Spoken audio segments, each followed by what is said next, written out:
Hey, what's up? This is Wilsfer with Abysmal Hymns, and I got Reza Mills back with me. As promised, we are going over the top five Ministry songs. And yeah, I mean, Ministry is a iconic band when it comes to industrial music, probably one of the more important ones.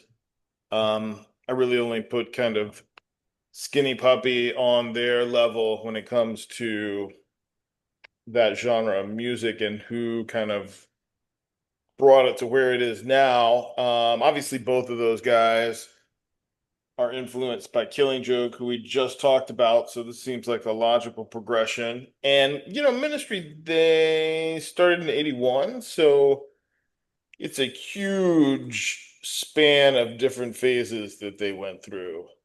And a lot of it was influenced by 20 years of Al Jurgensen's drug use interspersed in there. Which, I saw something saying that, well, he got sober in from that and from heroin in 2018 after being dependent on it for 20 years. And I thought, well, wait. I mean, that would have put him at 2000, 1998, which that can't be right because he was definitely No. getting high. He got arrested for it in 1995, I think. Hmm. So yeah, so there's some rock and roll exploits, as it should be when it comes to this kind of, at least my favorite era of their music is the more darker and apocalyptic Mhm. um moments. But yeah, what's your thoughts on these guys? They're one of your picks? Yeah, definitely. I love Ministry. I mean, I remember seeing them actually. I had this thing called The Big Day Out, which was something that Metallica was involved with in a place called Milton Keynes down in the southwest of England. And Ministry was featured. It was on the Dark Side of the Spoon cycle. And yeah, I love them. I've loved them for years. Although, me being me, of course, I have a fondness for their slightly lighter era as well. But, I still like what they did later on too. Yeah, and you're absolutely right, really. If you were to ask somebody, like of our sort of generation or of our ilk, ministry, what's your, or if you ask them, what's your favorite bands from industrial metal, I'd probably say that these guys would be, if I'd be amazed if they weren't in the top five, that's for sure. And contemporaries, as you say, Skinny Puppy, and I suppose Frontline Assembly. Um, Although with Ministry, I think they're always those guys incorporated heavier sounds, but I think Ministry, especially the last 20 years, with the exception of the squirrely years, maybe, have incorporated the use of guitar and metal more specifically in a more overt way than maybe those two bands, or say, I don't know, as I said, any of the, yeah, or De Croips or whoever, they're just a little bit more blatant about it. That's just down to Al's love of metal, I guess. So yeah, that's my definite view. Very important band, and I've really, really been excited about this one. So should be fun. Cool. Well, how about you start us off with your first Oh, song? all right. So you mentioned actually at the start there that they formed in 81, and what a coincidence because that's the year that my first choice is coming from. And the track I'm gone for is one called I'm Falling, and I believe it was their debut single. It's a non-LP track. You can find it on one of those compilations. I think there's one called 12-inch singles, which covers this early period. And it definitely is very, very different. If you're used to like Psalm 69, you're going to get a big surprise when you hear this because there's definitely more of a, you mentioned Killing Joke. There's a very Joy Division-y feel. It's very sort of post-punk. I suppose you could throw a bit of dark wave in there, maybe. But yeah, definitely more of a post-punk influence. Interestingly, it's part of a split single with a track called Cold Life, which is a bit funkier. It's a good track, but I've always been more inclined towards I'm Falling. And really, it would set the tone, I think, for the rest of their career. So, um, yeah, that's my first choice. 1981's I'm Falling. Cool. Yeah, I mean, particularly with the squirrely years that got released last year. that kind of made me go back and revisit some of that stuff. I mean, there were certain songs like Halloween that I obviously Yeah. um liked through all of That's that era. oh, it's a brilliant Um song. Yeah. yeah, yeah, yeah. So like Every Day is Halloween would have been one of my picks, but it got edged out by some other stuff. And I tried to stay away from some of the more typical anthems, although I do think I have a few of them. Okay. But they might not be the most blatant ones. Hmm. My first one, I'm not going to go quite as far back. And one thing that I've noticed, not just with Ministry, but definitely with Swans, was that, I tend to like bands of a certain era. Like I like, I'll lock on to like a 4 album streak they do Yeah.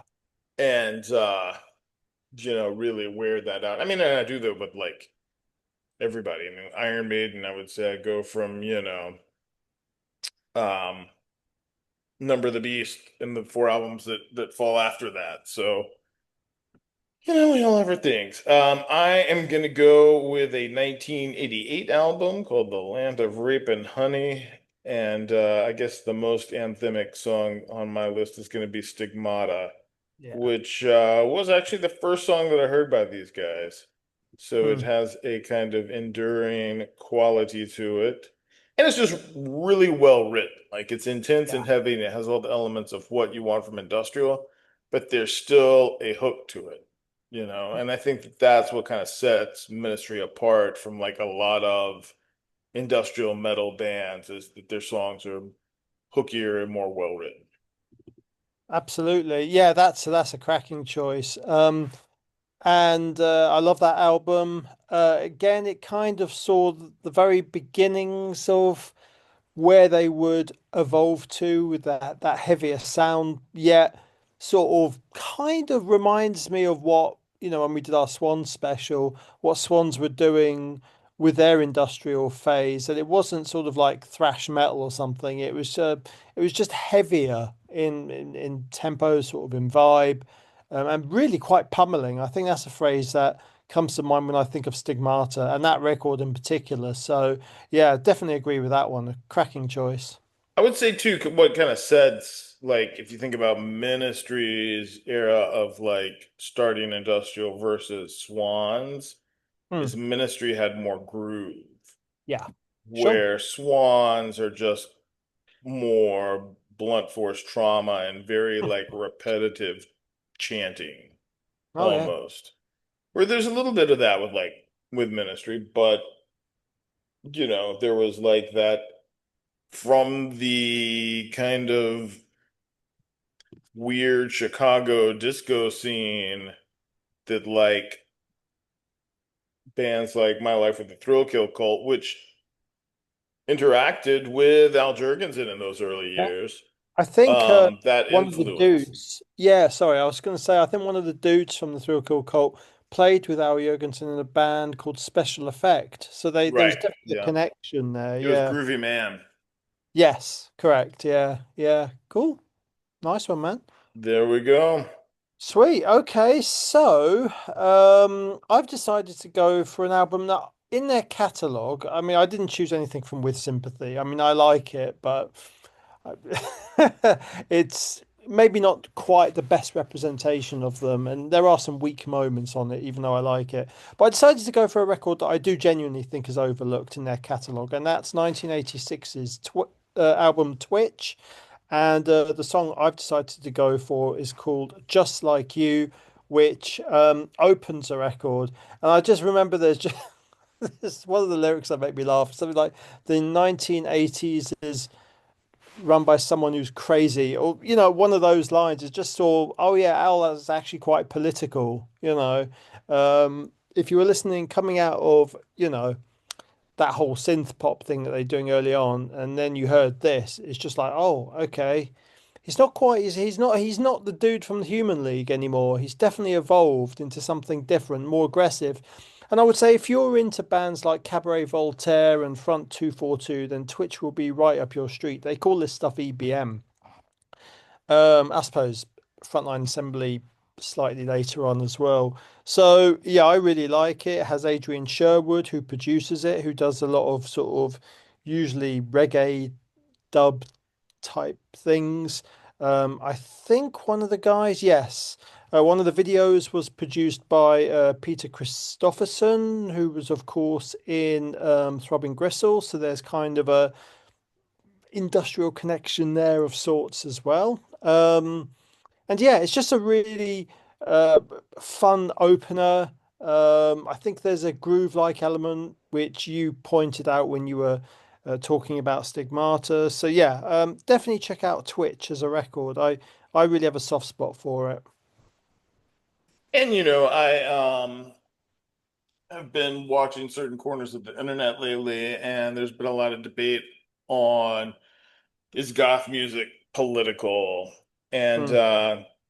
I mean, some people try to separate it from industrial, but I think industrial has like punk roots.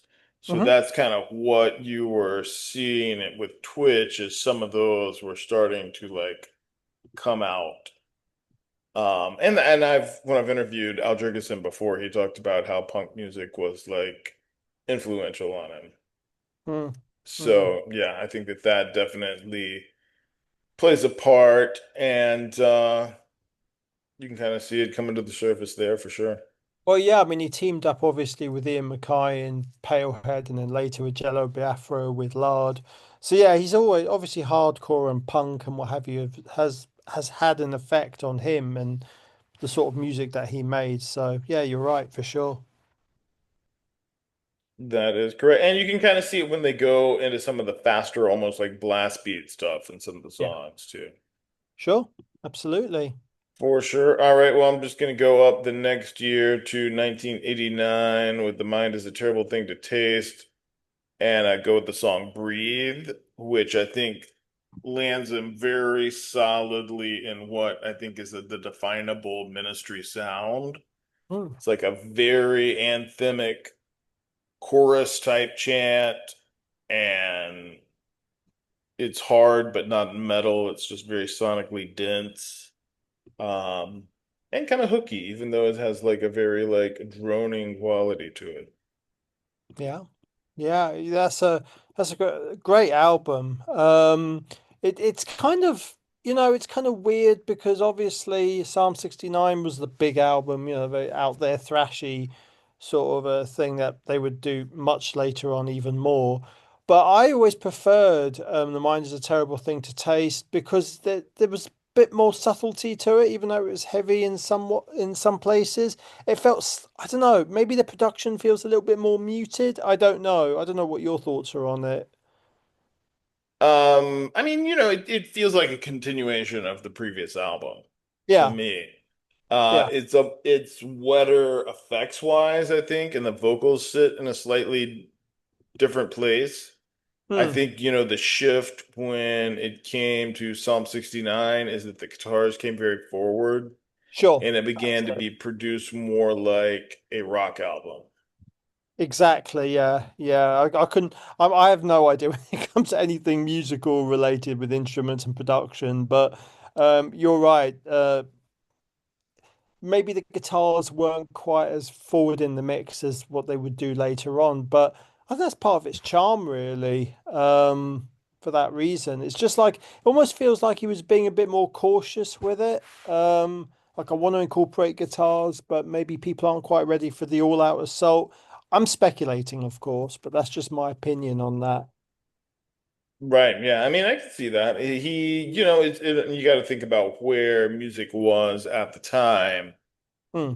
People really didn't get aware of industrial music till the Downward Spiral came out. Yeah. Then it was like super in the mainstream face of everyone. Yeah. Demanufacture and all of that stuff. Right, which all that came out after. Sure. Like you're talking there was like almost 10 years between well maybe not quite. I think, you're thinking late to mid 90s would have been Fear Factory. Yeah. Um and even like KMFDM Sure. dialed things up Hmm. with that. And like Ministry was heavy, but they weren't like heavy metal, until the production on Downward Spiral. Then you saw guitars, because where were the guitars on Pretty Hate Machine, Oh yeah, yeah. That was a pretty solid sort of EBM record, really. I Right, mean, it right. wasn't. It really got bridged over with, that Broken EP, Yeah, and then from which made it to MTV, but it was, still you weren't hearing those songs on daytime radio yeah, for like sure. you eventually would with Nine Inch Nails and, even Ministry got some radio play. Yeah, yeah, that's right. Yeah, especially when Mr. William Burroughs appeared, and what's that video? Was it NWO? He Right, will. right. I think he appeared in that. So yeah, I mean, definitely they became a lot more accessible, and I think by proxy, industrial metal became a lot more accessible too, which is fine as long as the music's decent. But you're right. Obviously, Fear Factory started mixing it in with death metal, especially with the vocals. I mean, Ministry were never that brutal, but they just had more of a, I don't know, a bit more of a Slayer vibe, sort of it thrashier rather than, death grunts or something.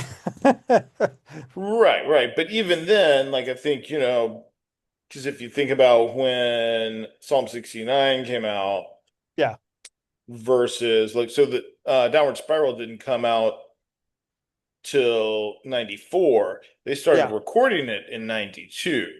So, Trent Reznor was definitely very aware of what Al Jurgensen was doing.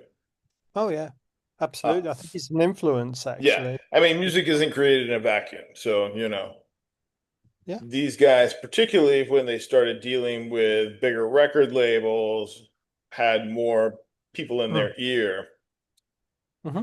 So yeah, so there's that, which brings us to, um, we're talking about that, that era, and I'd have to say that, my 1992 pick would be Psalm 69, and I would go with the title track, Yeah. which to me is bigger and more apocalyptic. And I like that praise Jesus sample that's in there. Yes, And, sure they're building has. it up. Like it almost sounds like it could be the theme to The Omen Part 4 or something like that until they hit that riff, which Yeah. goes into what you were talking about, the more like kind of Slayer thrashing Yes. part. Yeah. So yeah, Yeah. and I remember on that tour, I think Ministry was touring with Helmet and Sepultura, I want to say. Wow. Okay. So there was a definite shift in the type of bands that they were playing with. Hmm. Oh And a yeah. lot of that, and before that, I think they came through on Lollapalooza. So, when Lollapalooza came out, I think that was what, 90. The first one was 92. 92, so it was 93 would have been the next go round. I want to Sure. say, hold on, let me see.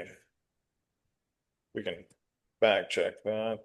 Actually, I'm sure the first Lollapalooza, I have a feeling it was 91, but I could be Yeah, mistaken. that could be right. Let's I know I went to the first one, but I did not go to the second one. The second one had Soundgarden on it. Okay. Yeah. Lollapalooza. So now they focus on the fact that it's in Chicago, but it used to be a touring event back in the 90s. Yeah. And let's see if they give us the lineups for all the years. I'm gonna say so. Yeah, so they're showing the first one was 91, which that was Jane's Addiction, Susie and the Banshees, Nine Inch Nails, Living Color, Ice-T, Butthole Surfers, Rollins Band. And then 92 was Red Hot Chili Peppers, Ministry, Ice Cube, Soundgarden, Jesus and the Mary Chain, Pearl Jam, and Lush. Which is funny to think about Pearl Jam being that low on the bill. Yeah, for sure, I guess. I mean, I was never a fan, but yeah, I mean, they were pretty big. Right. So, absolutely. Yeah, nice one. Yeah, good record, man. Yeah, definitely them really starting to explode with that whole sort of sound. So, I'm actually going to go back in time a little bit. And you brought up The Mind's a Terrible Thing to Taste from 1989. So this is my third choice. And I've gone for a track called Burning Inside, which um, I was going to go with Thieves initially, but one, I found it maybe a bit too much of an obvious choice. And plus two, Limp Bizkit covered it. So that kind of ruined it for me Mhm. slightly.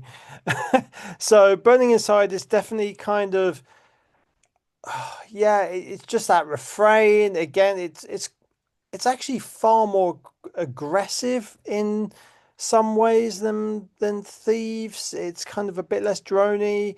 Yeah, just a really, really kick-ass tune. And also, I think my cousin he's not really into metal. He's not really into music, but I remember him playing Scarface, The World Is Yours, and it's featured on that, which I thought, yeah, great. You know, this song as well. It's not the most obvious of choices, so good on the makers of that film too. Plus, the single features a really cool cover of the track "Smothered Hope" with and features how do you pronounce his name? Nivek Ogre. Hmm. So yeah, definitely check out the single version. It's really really cool. So yeah, that's my third choice. Burning Inside. Cool. Yeah, I mean, I think that that is a definitely a solid one. I do like it better than Thieves because I mean Thieves just kind of works off that very like tribal bounce, you know? Yeah. And I think there's just more dynamically to Burning Inside. Correct. Yeah. I mean, obviously, Thieves, I mean, it opens the album, so it's a lot more direct, I guess. A bit more, I don't want to use the word accessible because that would be wrong, but you know what I mean. It's a bit more sort of in your face, whereas Burning Inside, you're right, it's a bit more dynamic, a bit more interesting, dare I say. I remember, I think it was on the Sailing the Seas of Cheese tour. I saw Primus went into Thieves at one point in their set, and they also played Master of Puppets. But yeah, that was strange. Les was just playing it all on his bass, pretty much. Well, yeah, that's a Primus for you, that's for Yeah. sure. Which, Great. I mean, you can't fault them. Their Primus is, they get credit. You can tell they're into like the Residents and some Primus likes good music at Whatever, least. man. You know, it's really funny with Primus as a quick diversion, of course, with Primus. I mean, I like them to a degree, and it's not really their fault. But some people that I sort of knew by proxy are people I really didn't like, but that love Primus. So I've always had a bit of a love-hate relationship with them for that reason. And it's not the band's fault, obviously. You can't choose your fans, but sometimes, you know, certain people that you like or dislike or say X liked kind of puts you off it a little bit. But yeah, you know, they're fine. Right, yeah. I mean, they're definitely, I can see where Primus has a weird crossover section of fans. Yeah. Um, where you'll get some people that are into Tool, and then you'll get some people that are into Fish that like Primus. Um, they're the jam band go-between, Yes, which, absolutely. I guess, could be King Crimson, but not Mm, everybody, not everybody makes good choices. well, no. Let's see. I'm gonna go with post Psalm 69. For probably what might be my favorite album Mm, is from 1996. yeah. And that's Filth Pig, and I'm gonna go with the song Lava, Hmm. which is another one of those kind of drony, but it like the riff is like incredible and in your face, and it feels like it's moving. And that album to me, like, has a lot of common ground with bands like the Melvins when I hear it. I kind of hear like the beginning of like sludge metal coming in there. Yeah. Yeah, I totally understand what you mean there. And it was kind of an album that I think people passed over in a way because oh well, this isn't Psalm 69. no shit. But it's bloody good at what it did. It kind of showed them moving with the times in a way. Just as I don't know, Corrosion of Conformity, for instance, went from their crossover stuff to the more stonery stuff. So Ministry went from, their evolution was even more dramatic. They were a bloody synth pop band. All of a sudden, they're playing sort of sub-helmet kind of sludgy metal, but really, really well. Really well. I agree. I think it's a fantastic record. Really, really quite underappreciated. Right. And I think that the reason that it's where it is because you have to think about how industrial music changed at that time. Yeah. Because like Nine Inch Nails never went back to the downward spiral either. No. You No. know, the next album that came after that, with those guys, I mean, when they got into like the Fragile, Yeah. well, that was totally different. I mean, they rode and toured relentlessly under Pretty Hate Machine for everything that it was worth. And I For think that was sure. intentionally because Trent Reznor knew that he wasn't going to be able to replicate that. No. No, no. And so Ministry had a choice where the Hmm. options seemed to be um, because before the Fragile, Trent Reznor had released that Further Down the Spiral remix Hmm. album. So he'd been living on for remix albums and throwing in some shit into soundtracks. Um, so the options were either we got to go more electronic or we got to go metal. Hmm. And they Hmm. had already been like, for him to go more electronic, I think he saw that as like taking a step back into what they'd already done pre, this industrial phase, like those first few albums that you talked about. And correct me So, if I'm wrong. I think Trent was even in like a new wave band before Nine Inch Nails. I can't remember what right, they were yeah, he called. was. So so obviously he wasn't going to even wanting to go back that far, certainly. Right, yeah. So And it just music was changing, yeah, even if sure, you think about like because the Fragile came out, what, 99? correct. So that's a huge gap Yeah, when that came out versus the downward spiral. yeah, So, Al Jurgensen didn't milk it as much. He was more eager to kind of move ahead and do something. And I don't know. For me, I think it paid off because I love that. I love that album. I I think agree. Phil Pig's great. I do. And it's funny you should mention Filth Pig because that's where my next choice is coming from. So I've really leaped ahead a good 7 years. And the track I've gone for, actually, I was initially going to go for Lava, but I had an idea that you might plumb for that one. I just wanted to mix it up slightly. So I decided to actually go with the opener Reload just because it sounds so weird. Right. It kind of, in some ways, kind of reminds me of what they were doing in the 80s. It has that slight sort of maybe not quite as pummeling, but that kind of repetitive EBM feel to it. And maybe slightly less guitar orientated. I don't think there's any guitars on it, if I remember. So I think it's just a really cool way to open the record. Um, there was no way I was gonna include that Bob Dylan cover.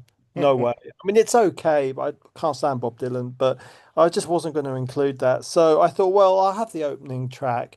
It's only a couple of minutes long, but I think again, I'm all for anyone who's listening to this podcast that we do will know that I'm all for sort of opening tracks, particularly if they set the stage. And I feel that this is one that definitely had that effect. And I think it's the again, I'm not a musician, so I don't know. Is there quite a lot of reverb on his vocals or something? Because his vocals do sound Yeah, quite he does. Well, he compressed. started using this one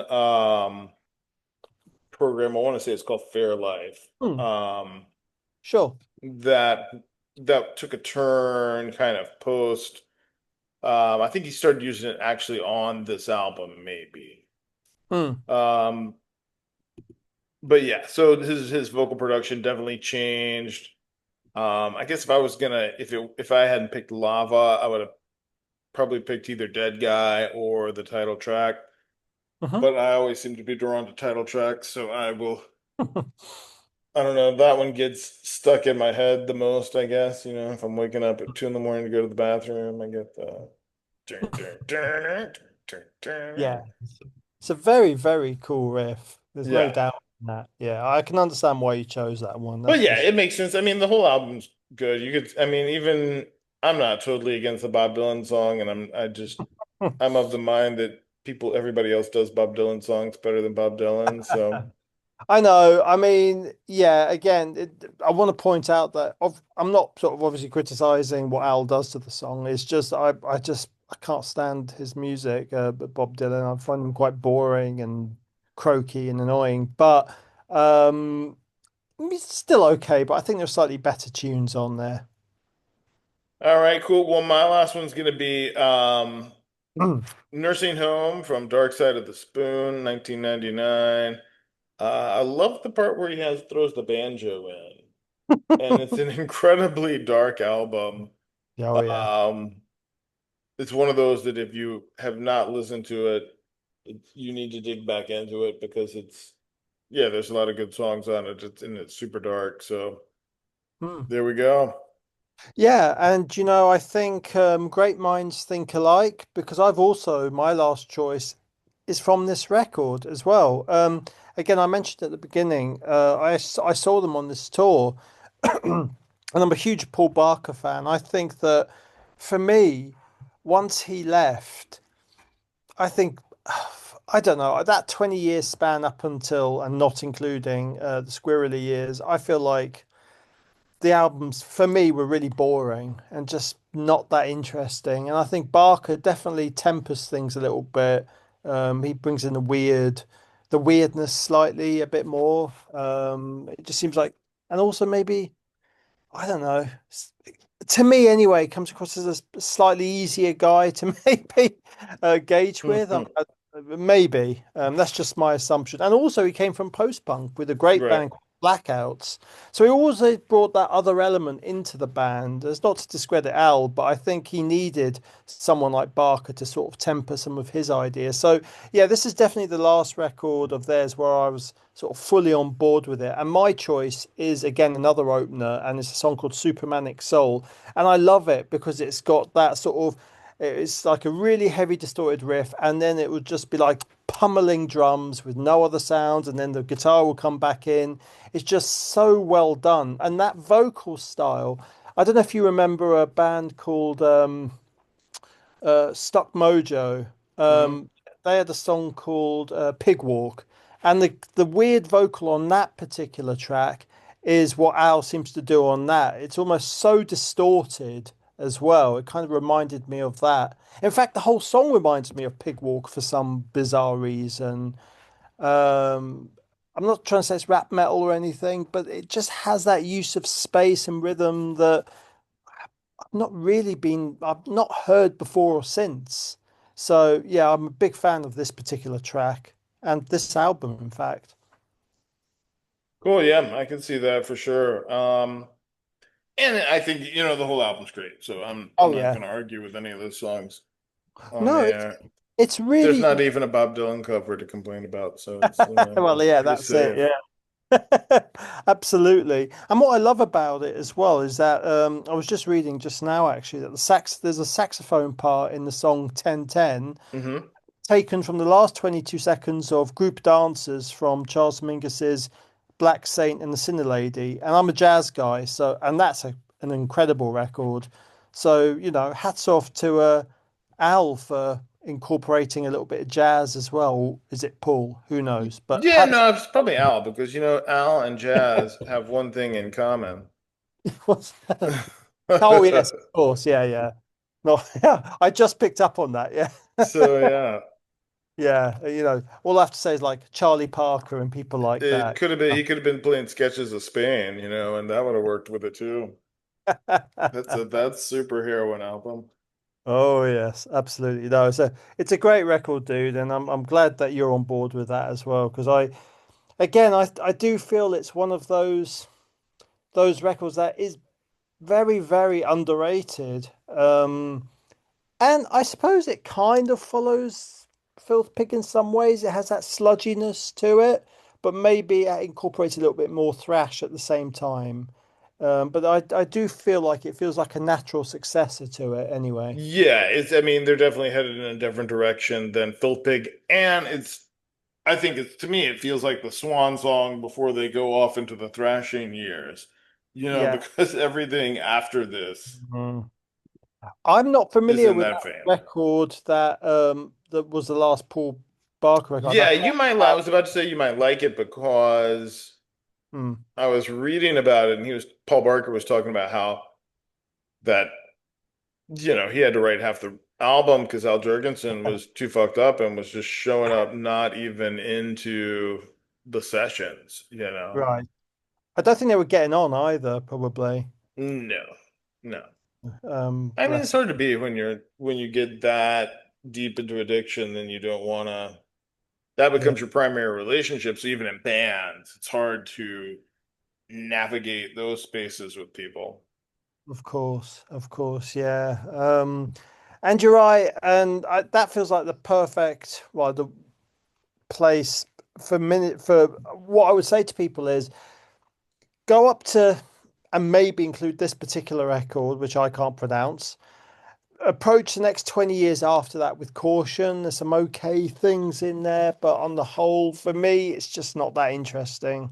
I'm sorry to say. Bits and pieces here and there, but they were just, yeah. I mean, how can you be playing for like 40 odd years and be consistently brilliant? Even the best band would struggle, I think. I mean, I think that, I don't know, I need to dig back into those albums and see, Yeah. find out what's up. Maybe Yeah, there's some good stuff in there. I don't know. maybe, there's nothing wrong with them. I mean, the Bush trilogy is fine for what it is, I suppose. A couple of the albums after that are okay, but it's just, I don't know. I I mean, I miss, think it could be like what you're talking about all about chemistry. To yeah, just think exactly. like any band, and I'll use Iron Maiden as a frame of reference. Yeah, Take out Bruce out of the equation. sure. I know. I mean, they had the nerve to play one of the Blaze Bailey songs the Ooh, last time that I saw them. And wow. it was a good song with Bruce singing, but I just don't think that the magic and the chemistry was there, you know. Yeah, yeah, but I will say, for me, because I reviewed it for Ghost Cult as well, the squirrely years did redeem them somewhat, but then I'm just a fan of that era, so I'm going to be a little Right, bit well, biased. Paul Barker's back, right? Yeah, yeah, and I think that's much needed for me. It's They not got the just drummer from Soulfly and ah, yeah. that's not Roy Mayoga, is it? It's Yep, someone yep. else. Oh, it is Roy. Okay. Hmm. Oh, that's solid. He's a great drummer. He played with Nausea and he played with what they called Amoebic. So yeah, he's pretty Right. solid. He's played with bloody Stone Sour for years for some reason, but no one's Yeah, perfect. hey, you got to pay the rent somehow. Yeah, that's true. Cool. All right. And it's funny. I was reading that there was one guy who played, and he's in that newer lineup, Yeah. who he plays guitar. I'm lapsing on his name, but he also plays guitar for Madonna. So it just Okay. shows that you got to pay the rent somehow. Well, look, to be honest with you, I would say I'd be less embarrassed about being involved musically with Madonna than I would Stone Sour. Because Right. at least Yeah. Madonna, there's some solid pop music. I mean, Stone Sour are absolutely god awful, Right. in my opinion, of course.